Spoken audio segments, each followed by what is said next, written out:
Bismillahirrahmanirrahim. Alhamdulillahirabbil alamin. Allahumma shalli wa sallim ala sayyidina Muhammadin miftahi babi rahmatillah adada ma fi ilmillah. Salatan wa salaman daimaini bidawami mulkillah wa ala alihi wa sahbihi. Allahumma shalli ala sayyidina Muhammadin salatan taftahu biha lana futuhal arifin wa tufaqihuna biha fid din wa ala alihi wa sahbihi. Assalamualaikum warahmatullahi wabarakatuh. Ikhwani rahimakumullah, pemirsa dimanapun Anda berada, pada episode ini saya mau mengajarkan tentang masalah, masih sama, saya itu lebih suka pembahasan untuk weekend nyantai-nyantai, tentang kehidupan, tentang kehidupan. Tentunya kalau kita bicara hidup itu diawali dengan ilmu, ya diawali dengan ilmu. Nabi Adam alaihissalam seperti yang sudah saya terangkan di berbagai kajian, terutama di santri weekend, Nabi Adam itu oleh Allah Ta'ala ditunjukkan kehebatannya bukan fisiknya, padahal fisiknya besar. Ya, padahal fisiknya besar, tingginya 30 meter kurang lebih. Tapi Allah nggak tunjukkan kehebatan fisik. Yang dipamerkan ke malaikat bukan fisik, tapi yang dipamerkan ke malaikat adalah al-ilm, yaitu ilmu. Nah, rancunya zaman sekarang ini, saya mau bicara kita sekarang ini. Sekian ratus tahun gitu ya, sekian ratus tahun di Indonesia ini orang rajin cari ilmu agama. Makanya dulu di Indonesia nggak terkenal ada pakar A, pakar B, pakar C, nggak ada. Yang terkenal Imam Nawawi Al-Bantani, ya kan ya. Kemudian Al-Jampesi, betul kan? Ya, kemudian ada yang dari Sumatera, iya, macam-macam. Terkenal karena keilmuannya di dalam ilmunya Allah Subhanahu wa Ta'ala. Sekarang kita mengalami penurunan ini. Ilmunya Allah ini kita mengalami penurunan. Kurang terkenal, bukan nggak terkenal, kurang terkenal. Ulama dari Indonesia yang sampai tataran diakui dunia Islam internasional, diakui keilmuannya ya, saya nggak bicara kewalian, kesolehan, tapi keilmuan itu kurang. Tapi dalam dunia sains, Masya Allah, juara matematika internasional, betul, juara ini internasional, mengalami penurunan. Nah buat kita umat Islam, nah ini penurunan, ya penurunan. Kenapa? Karena sebagai Muslim, ya tidak ada ilmu yang lebih mulia daripada ilmu yang menjelaskan isi Al-Quran dan ucapan-ucapan baginda Muhammad SAW, yang menjelaskan isi Al-Quran dan perbuatan-perbuatan baginda Muhammad SAW. Tidak ada ilmu yang lebih hebat dari ilmu tersebut. Kenapa? Insya Allah saya akan menjabarkannya bareng-bareng biar kita sadar, terus kita nanti ganti fakultas. Ojo ngono tuh yo. Kan fakultas gak perlu ganti, waktu 24 jam kuliah itu paling cuma berapa jam, betul. Ya, jadi kuliah itu sambilan saja. Kamu mata kuliah apa? Ya sambilan saya sarjana kedokteran. Loh kok sambilan? Ya itu sampingan. Pokoknya apa? Oh saya belajar ilmu hadis, saya belajar ilmu Al-Quran. Di pesantren apa? Di universitas mana? Universitas terbuka. Terbuka bagaimana? Ya macam-macam. Saya datang ke Kiai Fulan, Habib Fulan, Syekh Fulan belajar. Emang waktunya banyak? Mas mohon maaf, untuk ke toilet sehari 20 kali saja saya bisa. Masa mendatangi ulama 20 ulama nggak bisa? Berarti saya terlampau cari alasan ya, alasan. Oh Masya Allah, ini Muslim yang luar biasa. Jadi ilmu-ilmu misalnya matematika, geologi, biologi, jangan tinggalkan. Tapi itu sambilan, sampingan, bukan yang utama. Nah yang utama apa? Yang utama ya Muslim masa nggak tahu Al-Quran. Muslim masa nggak tahu nabinya Muhammad SAW. Muslim masa nggak paham ilmu sholat. Hidup kok nggak tahu ilmu hidup. Ilmu hidup nggak ada di matematika, nggak ada. Ya, nggak ada. Contoh misalnya, menghadapi orang marah, kamu pakai rumus Pitagoras. Iya, menghadapi orang marah, terus kamu pakai ini, apa namanya, rumus-rumus kimia atau fisika gitu ya. Menghadapi orang marah ya jurusnya ya sabar, ya sabar. Nggak ada jurus yang lain. Ya, ini ilmu kehidupan adanya di mana? Di agamanya Allah Subhanahu wa Ta'ala. Ilmu biologi, fisika, kimia, di dalam ilmunya Allah ada. Nah udah punya ilmu yang paling lengkap, makanya saya katakan fisika, kimia, biologi dan sebagainya itu cuma bagian kecil, ya bagian kecil dari struktur keilmuan yang luasnya tak pernah bertepi, luasnya selalu berkembang, panjang kali lebar, tapi panjangnya nambah, lebarnya nambah, berarti kan luasnya selalu nambah, tidak bisa diukur, ya luasnya luar biasa karena sumbernya dari Allah yang maha berilmu. Oke, itu prolog. Sekarang kita mulainya dengan nyantai saja, nanya-nanya, boleh ya? Jadi ilmunya Allah Ta'ala ini ilmu yang paling tinggi. Dan hebatnya, Allah mau share ilmunya loh. Allah mau share ilmunya. Rahasia jagat raya itu Allah share. Makanya dikatakan Allah itu maha dermawan, maha pemurah. Rahasia jagat raya loh di share. pen, ambil. Nah, ambil. Nah, biar transformasi ilmunya ini benar, maka Allah kirimkan manusia pilihannya Allah Ta'ala, yaitu para nabi dan rasul. Nabi dan rasul masa tugasnya ada akhirnya, ditutup dengan Nabi Muhammad SAW. Setelah itu dilanjutkan apa? Dari nabi menuju kiamat itu dekat sebetulnya. Maka cukup ulama-ulama yang melanjutkan. Ulama ini dia apa? Dikasih warisan ilmu. Dikasih warisan ilmu dan dikasih download link. Jadi ulama itu nggak repot sebetulnya nggak repot. Kalau udah dapat kata kalau bahasa orang itu fatah pembukaan, dibuka. Kalau udah dibuka, diizinkan masuk. Setelah diizinkan masuk itu tinggal pencet linknya, selesai. Link download. Jadi gampang itu ilmu. Asal punya linknya. Maka ulama itu sibuk cari link sebetulnya. Berkunjung ke ulama yang lain tuh share-sharean. Kamu punya link apa? Ini, bahas ini. Aku punya link ini, bahas ini. Ini bahasanya biar paham pakai bahasa link ya. Kalau pakai bahasa malakut kan nggak mudeng jenengan. Yang ngomong aja nggak mudeng, apalagi yang denger. Nah, sama-sama nggak mudeng. Punya link. Warisan. Namanya warisan itu dari yang asli diturunkan 100% sama. Betul kan ya? Namanya juga warisan. Tapi karena yang warisi banyak, maka dibagi. Makanya kita disuruh husnudzon sama setiap ulama. Karena setiap ulama punya warisan tertentu dari Nabi Muhammad SAW. Punya warisan tertentu. Ambil tuh warisannya. Nah, kalau kita mau cari itu, hidup tuh jadi gampang. Saya kasih contoh boleh? Ini ilmu paling gampang nih, ya. Ilmu paling gampang yang membuat hidup jadi gampang. Ini pemirsa di rumah, nanti Anda kalau lihat YouTube saya langsung ke bab yang ini saja. Awal tadi diloncati nggak apa-apa itu. Ya, pokil itu namanya. Curang ya, nggak apa-apa. Langsung ke bab ini. Kasih tahu enggak ya? Nah, boleh saya nanya? Jadi saya ngasih taunya lewat nanya. Yang bisa siapa? Yang bisa, yang mampu. Hanya Allah. Bukan Allah, hanya Allah. Jadi kalau kita bicara yang bisa, yang mampu, hanya Allah. Yang kuasa, hanya Allah. Hanya Allah. Coba diulangi bareng-bareng. Hanya Allah. Kalau sudah kita ngucap hanya Allah, berarti yang lain bisa enggak? Enggak bisa. Yang lain mampu enggak? Enggak mampu. Kecuali dibuat mampu oleh Allah. Dibuat bisa oleh Allah, diberi kuasa oleh Allah. Paham semuanya itu? Oke, sekarang terapkan dalam hidup diri kita sendiri. Kamu bisa lulus nggak kuliah? Nggak bisa. Kamu nggak bisa lulus kuliah kecuali kalau diluluskan oleh Allah. Betul? Kamu bisa nggak gagal? Nggak bisa. Kamu menggagalkan dirimu nggak bisa. Kecuali kalau diizinkan gagal oleh Allah. Buktinya ya, banyak orang yang mau bunuh diri, minum racun, ternyata nggak mati. Loncat, ternyata nggak mati. Yang nggak pengen bunuh diri, kepleset, mati. Ya. Minum air keselak, mati. Ada nggak yang begitu? Ada. Nggak kuasa. Menggagalkan diri, nggak bisa. Membuat berhasil, nggak bisa. Kecuali kalau dibuat bisa oleh Allah. Kecuali diizinkan oleh Allah. Sampai di sini jelas? Oke. Sekarang kita ambil bab yang umum terjadi pada manusia akhir-akhir ini, hutang. Ilmu terapan, hutang. Punya hutang? Banyak ya, banyak. Bisa enggak kamu lunaskan hutangmu? Enggak bisa. Bisa enggak kamu membuat kamu tidak bisa melunaskan hutangmu? Enggak bisa. Ya, enggak bisa. Yang bisa melunaskan hutang hanya Allah. Yang bisa menjadikan kita tidak bisa melunaskan hutang hanya Allah. Nah, ini mulai asyik ini. Oke, sekarang kita punya tujuan. Saya mau melunaskan hutang. Maka nomor satu kita ngomong, saya tidak bisa melunaskan hutang. Selesai. Makanya kalau kamu berpikir kamu bisa melunaskan hutang, itulah langkah awal yang buat kamu stres. Maka setiap kali usaha gagal, stres, nggak punya duit, stres, gitu kan ya?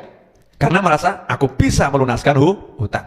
Tapi kita cukup ngomong, saya pengen melunaskan hutang. Di bawahnya, saya tidak bisa melunaskan hutang. Paling atas, hanya Allah yang bisa melunaskan hutang. Saya pengen melunaskan Ini bab cara ya, bab cara. Biar paham urutan pola berpikir. Pola berpikir. Ini kalau paham ilmu ini dipakai semua hal enak. Ulangi dikit boleh? Buat yang rodok lemot-lemot, jadi biar enggak. Ya, saya kan agak lemot. Saya ulangi dikit boleh ya? Jadi yang bisa hanya siapa? Allah. Selain Allah tidak Bisa. Kita pakai bab hutang ya, bab hutang. Kita punya hutang. Saya pengen melunaskan hutang, betul? Nah, maka nomor satu kita ingat dulu, yang bisa melunaskan hutang hanya Allah. Saya pengen melunaskan hutang, saya tidak bisa melunaskan hutang, maka ada kata maka saya minta tolong sama yang bisa. Siapa yang bisa? Hanya Allah. Maka saat detik itu juga ketergantungan pada siapapun dan apapun segera buang. Perusahaan, usaha, ilmu, kenalan, teori, rencana, semua buang. Rencanaku tidak bisa, usahaku tidak bisa, temanku tidak bisa. Nolkan dulu, betul-betul yang bisa hanya Allah subhanahu wa ta'ala. Nolkan pikiran, nolkan hati, hanya untuk Allah. Qul huwallahu ahad, Allahus samad. Katakan hanya Allah, yang ada cuma Allah. Allah tempatku bergantung. Langsung ngomong sama Allah, ya Allah, saya punya hutang, tolong lunaskan hutang saya. Maka kita cari jawabannya dari Allah, betul kan ya? Allah jawab itu, nggak mungkin nggak dijawab. Oke, aku lunaskan hutangmu. Oke, aku lunaskan hutangmu. Kalau mau tahu caranya, tanya sama siapa? Ya tanya sama nabinya, tanya sama rasulnya. Maka kita tanya sama Rasulullah SAW, ya Rasulullah, gimana biar hutang saya dilunaskan oleh Allah subhanahu wa ta'ala? Maka Rasul menjawab, kamu waktu minjem harus benar caranya. Waktu minjem, caranya harus benar. Siapa yang pinjam dengan niat untuk melunaskan akan dilunaskan oleh Allah subhanahu wa ta'ala. Kalau minjam tidak punya niat untuk melunaskan, hartanya akan dihancurkan oleh Allah subhanahu wa ta'ala. Makanya kamu cek dulu, kamu pertama kali pinjam dulu niatnya mau ngemplang atau mau bayar? Mau bayar, ya udah. Kalau udah memang niatnya mau bayar, yakin pasti hutangmu lunas. Kalau niatmu mau bayar, tapi niat itu bukan ungkapan di hati toh. Kalau ungkapan di hati di pikiran namanya bukan niat tapi lamunan. Namanya lamunan. Niat itu qasdu syai' muqtarinun bi fi'lih. Definisi niat itu, kalau nggak ada prakteknya, niat itu adalah punya keinginan, punya cita-cita yang langsung diwujudkan dengan perbuatan. Itu namanya niat. Kalau nggak ada aksinya, nggak ada perbuatan, yang namanya bukan niat tapi namanya al-amani. Dalam bahasa Indonesianya lamunan. Banyak orang mengira dirinya berniat padahal lagi melamun, bukan berniat. Oke, saya berhutang dengan niat saya akan melunaskan. Maka saat itu juga dia udah siapkan. Ya, siapkan apa? Perencanaan. Dari sini saya akan ambil sekian rupiah untuk bayar hutang. Sini sekian rupiah untuk bayar hutang. Kemudian dia siapkan mungkin aqua galon atau apa, punya duit cemplungkan ini untuk bayar hutang, ini untuk bayar hutang. Hutangnya 200 juta, nyemplungkannya 5.000 rupiah. Gak apa-apa. Jangan pakai akalmu. Akalmu jangan dipakai, kan punyanya itu ya, punyanya itu udah nih, niat bayar hutang, niat untuk melunaskan hutang. Ini namanya sudah ada aksi. Terus nanya lagi sama Nabi Muhammad SAW, ya Rasulullah, ya cara berikutnya apa? Apakah hanya itu niat? Enggak. Ya, enggak niat saja. Kamu harus baca doa ini. Kamu baca doa ini. Kalau doa ini kamu baca, hutangmu berapapun akan dilunaskan oleh Allah subhanahu wa ta'ala. Maka setan bisikin, oh kamu sekedar doa nggak bisa, mana mungkin sih doa akan membuat hutangmu lunas. Kamu jangan percaya sama kata ustadz, kata ini dan lain sebagainya. Buktinya Habib Novel sendiri utangnya banyak, tapi lunas bro. Ya terbukti kan lunas, betul kan ya? Yang satu ini kan tinggal dikit, dari 7,7 cuma tinggal 4,7 dalam 2,5 bulan kan ya. Alhamdulillah. Masa dalam 2,5 bulan dapat 3M itu kan ya, subhanallah kan, luar biasa. Caranya gimana? Caranya ini. Caranya adalah dengan pola pikir yang tadi saya bangun tadi ya, yang saya jelaskan secara terstrukturnya, biar kita bisa mengikuti dengan gampang. Oh, di antaranya doa yang ada di Wirdul Latif. Jadi kalau tiap pagi baca Wirdul Latif, insya Allah hutang lunas. Ada di situ ya, ada di situ. Min ghalabatid dain. Ya Allah, bebaskan aku dari dikuasai oleh hutang. Ada di situ. Kemudian apa lagi? Allahumma kfini bihalalika an haramika wa aghnini bifadlika amman siwak. Setiap habis sholat baca itu. Maka hutangnya akan lunas. Yes, boleh kamu sholat. Maka hutangnya akan lunas. Kalau setiap habis sholat baca itu. Ya sudah, amalkan saja itu, nggak usah mikir lagi. Kamu udah percaya sama Allah, ya, percaya sama Nabi, itu wujud percaya sama Allah. Tugasmu ngapain? Nikmatin hidup. Nikmatin hidup bagaimana? Waktunya ke pasar, waktunya kerja, waktunya ngobrol sama teman. Jangan mikir hutang lagi. Kalau kamu masih mikir hutang lagi, berarti kamu gagal. Gagalnya di mana? Kamu nggak percaya sama Allah subhanahu wa ta'ala. Orang percaya itu yakin, orang yakin nggak ragu, orang ragu berarti tidak yakin. Maka kamu tidur dengan santai. Istri nanya, mas hutang banyak kok tidur santai, kenapa? Allah yang mau melunaskan, bukan saya. Keren tuh. Suami nanya ke istrinya, hutangku banyak, kamu kok tidurmu bisa nyenyak nih, gimana caranya? Yang bagian lunaskan hutang bukan saya mas, bukan kamu. Yang lunaskan adalah Allah subhanahu wa ta'ala. Allah yang lunaskan, bukan kita. Saat kita mengikuti tahapan-tahapan yang betul. Kalau judulnya Allah yang tempat kita bergantung, berarti yang beresin siapa? Allah. Kalau udah diberesin Allah, beres atau nggak beres? Beres. Mestinya kita tenang atau nggak tenang? Tenang. Di sini kalian makan diberesin siapa? Panitia. Di sini loh ya. Jangan bicara Allah dulu ini. Syariatnya yang dohir dulu. Tadi kan semua sikap hati ya. Dohirnya siapa yang beresin makan? Panitia. Anda percaya sama panitia, nggak mikir lagi gini, nanti makan siang ada enggak ya? Nanya panitia melulu, panitia makan siang ada enggak ya? Panitia makan siang ada enggak? Panitia jawab, ruwet. Yang satu ini suruh keluar saja cari makan di luar, ya nggak usah diurusin, ya ruwet gitu ya. Sudah di sini dibilang gratis, makan, minum, tidur, ya sudah pasti disediakan. Betul begitu kan? Nah Allah Ta'ala sudah jamin kamu di dunia ini, aku yang ngurus, selesai. Tapi ikuti aturannya. Aturannya apa? Jangan minta tolong sama yang lain. Jangan bergantung pada yang lain. Karena yang bisa cuma aku, yang lain tidak bisa. Begitu kita ngeyel merasa bisa dan menganggap yang lain bisa, sama Allah dipersilahkan. Silahkan kamu minta tolong sama yang lain, ruwet sama yang lain. Hasilnya glundung, delunguk, yang delosor, puyeng, kepala pecah, ceduk-cedukan tembok, duk, stres. Stres. Sampai di sini jelas? Simpel atau nggak simpel? Simpel. Saya kasih contoh kasus boleh? Komputer saya rusak. Komputer saya rusak. Yang pernah saya sampaikan. Saya panggilkan montir. Montir itu motor ya. Ya teknisi. Salah ngomong. Panggilkan teknisi. Ya. Dibawa pulang komputernya sama teknisi. Dibawa ke rumah saya bawa ke rumah saya, rusak. Waktu yang sama, saya bawa ke tempat teknisinya, saya colokkan di sana, nyala. Saya bawa balik ke rumah saya, rusak. Akhirnya teknisinya nggak percaya. Nggak percaya, saya nggak percaya. Ya udah ikut ke rumah saya. Dicolokkan nggak nyala. Akhirnya teknisnya nyerah, wah Pak, nyerah saya. Udah nyerah, sudah. Akhirnya saya pakai ilmu yang tadi itu. Yang bisa hanya Allah. Saya minta tolong sama Allah, ya Allah tolong bereskan komputer saya. Ya bereskan komputer saya. Saya anggap saja komputernya kena penyakit gitu kan. Tak wiriti. Sur ya, kasih widu sakron. Mungkin kerasukan jin atau apa komputernya. Selesai saya baca wirid, saya nyalakan, nyala. Teknisnya bingung, kok bisa Pak? Iya, memang kalau sudah kamu tidak mampu, biar langit yang bekerja. Kan gitu. Ini contoh kecil. Contoh yang lebih besar. Saya pengen live streaming dulu. Sekarang saya kan di YouTube ya, Instagram udah saya tinggalkan, nggak level udah. Mainnya YouTube gitu ya. Ya YouTube kan menitnya panjang, Instagram menitnya pendek. Saya kan bicara 1 menit kurang enak. Saya doyan ngomong soalnya. Jadi ngomongnya panjang. Dulu saya pengen live streaming di Instagram dengan banyak kamera. 1, 2, 3 kamera. Nggak mungkin. Karena live streaming di Instagram itu harus langsung dari handphone. Kamu kasih eksternal kamera juga nggak bisa. Harus dari handphone. Saya panggil teman-teman saya, kayak dari Solo sampai dari Jakarta, dari Surabaya, tolong cari di dunia, ada nggak yang bisa live streaming dari sekian kamera di Instagram? Angkat tangan semua. Beb sudah googling sampai ke ujung dunia nih, sudah dekat langit. Nggak ada yang bisa. Saya Habib Novel Al-Idrus, dan saya bukan orang yang sekolah teknik informatika atau teknik komputer atau pemrograman, enggak. Saya sekolahnya dulu di SMA negeri, terus nyantri 6 bulan, terus ngenger ulama 10 tahun. Nggak lama toh, cuma sebentar aja ngenger ikut ulama belajar hanya 10 tahun. Subhanallah. Pegang PC, nyalakan, googling, bener. Saya tuh nggak percaya sama orang soalnya. Artinya saya juga harus belajar gitu ya. Informasi itu nggak saya telan mentah. Saya cari semua. Nggak ada yang bisa memang, nggak ada yang bisa. Maka saya pakai ilmu tadi, yang bisa hanya Allah. Ya Allah, gimana caranya ini? Subhanallah, itu langsung ada jawaban. Coba pikir ada suara, ngono ya. Pola pikir kita dituntun. Ya, coba pakai laptopnya. Ini saya share sekarang. Dulu ilmu ini saya rahasiakan. Sekarang saatnya di share. Karena Habib Novel nggak pakai Instagram lagi. Jebol Instagram nggak ada masalah. Ya, ini ilmu mahal. Nggak perlu aplikasi yang pakai VMix, pakai nggak perlu itu ya. Kadang ya gambarnya rusak, kebalik-balik enggak. Gambarnya pasti bagus. Yang diperlukan ini. Saya pakai laptop. Cek di device manager. Cari kamera. Disable kameranya. Ya, kemudian kasih converter untuk HDMI. Yang biasa dipakai untuk game itu. Untuk convert video, ya video converter HDMI. Colokkan ke situ.